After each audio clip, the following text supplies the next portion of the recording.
Et si je vous disais que presque tout ce que vous savez sur l'école est faux? Aujourd'hui, on va plonger dans un sujet qui nous concerne tous, le système scolaire.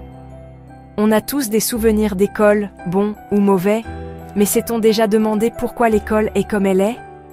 On entend souvent parler de théories, notamment autour de Rockefeller, comme s'il avait inventé l'école pour créer des moutons. J'ai voulu creuser pour démêler le mythe de la réalité. On va explorer 5 vérités, de la moins surprenante à la plus choquante, pour tout remettre à plat. C'est parti, on commence notre exploration. Premier mythe. Non, Rockefeller n'a pas inventé l'école. En 1902, il crée le General Education Board pour moderniser l'éducation américaine, surtout dans les zones rurales. Il investit des millions pour construire des écoles, former des enseignants et standardiser les programmes. Mais son objectif était clair, former une main-d'œuvre efficace pour l'industrie en privilégiant les sciences, les maths, les compétences techniques. Les matières comme la philosophie, l'art ou la littérature sont dévalorisées. Ce modèle favorise l'obéissance et la compétence technique, pas la créativité. Rockefeller n'a pas cherché à créer des idiots, mais des travailleurs disciplinés. Il a orienté le système scolaire vers un modèle industriel qui a eu des répercussions bien au-delà de son époque. Ce modèle influence encore notre école aujourd'hui. Passons à la suite. Avant Rockefeller, le modèle scolaire moderne vient de Prusse, début 19e siècle. Après une défaite face à Napoléon, la Prusse réforme l'éducation pour former des citoyens loyaux et obéissants. L'école prussienne standardise les classes, les horaires, les examens et valorise l'autorité. Horace Mann, un Américain, importe ce modèle aux États-Unis pour unifier la population et préparer les jeunes à la vie industrielle. Il popularise la scolarité obligatoire, gratuite et laïque.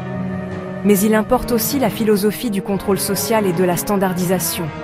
Rockefeller, plus tard, renforce ce système avec son argent. Voilà d'où vient notre école. Parlons d'un aspect souvent oublié, l'éducation des Afro-Américains après l'abolition de l'esclavage. Le General Education Board de Rockefeller investit massivement dans des écoles et universités pour les Noirs, comme le Spelman College. Cela permet à des générations d'accéder à l'éducation. Mais cette aide est conditionnée. L'objectif est de former des travailleurs manuels, pas des intellectuels. On enseigne surtout des métiers agricoles et artisanaux, pas la pensée critique. Ce modèle limite les ambitions et renforce la ségrégation. L'impact est positif, mais la vision reste paternaliste. C'est une facette complexe de l'histoire. Un mot personnel. À l'école, j'étais considérée comme une élève distraite, rêveuse, incapable de rentrer dans le moule. Ma créativité et mon énergie n'étaient même pas valorisées. Au contraire, on essayait de les canaliser. J'ai longtemps cru que j'étais nulle, jusqu'à ce que je découvre que ces qualités étaient des forces en dehors de l'école. En lançant mes projets, j'ai compris que l'école n'est pas faite pour les profils créatifs ou entrepreneurs. Elle récompense la répétition, pas l'innovation.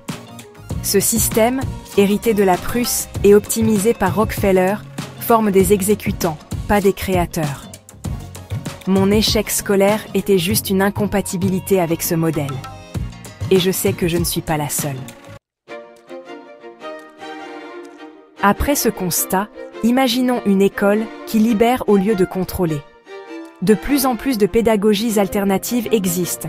Montessori, Freinet, unschooling, école démocratique. On y apprend par projet, on valorise la curiosité, l'émotion, l'intelligence collective. L'erreur devient une opportunité d'apprendre, l'enseignant, un guide. Cette école n'est pas une utopie, elle existe déjà, ici et là. En tant que parent, on peut encourager la curiosité et soutenir ces alternatives. On peut offrir une éducation qui prépare à la liberté, pas à l'obéissance. C'est à nous de faire évoluer le système. Avant de conclure, un grand merci tout spécial à notre sponsor, harmonieféminine.com. Si vous cherchez des ressources, de l'inspiration ou une communauté bienveillante pour vous aider à repenser l'éducation, harmonieféminine.com est l'endroit idéal. Que vous soyez parent, éducateur ou simplement curieux des chemins d'apprentissage alternatifs, vous y trouverez des conseils précieux et du soutien. Le lien est dans la description pour en savoir plus. Et maintenant, voyons comment nous pouvons redéfinir l'éducation ensemble. Voilà, on arrive à la fin de cette vidéo. Le but n'est pas de tout rejeter, mais de comprendre pour mieux choisir.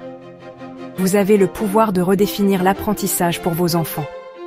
Si ce sujet vous parle, rejoignez-nous sur harmonieféminine.com pour des ressources et une communauté bienveillante. Partagez vos expériences en commentaire, likez, abonnez-vous, et à très vite pour une nouvelle vidéo. Prenez soin de vous. Bisous.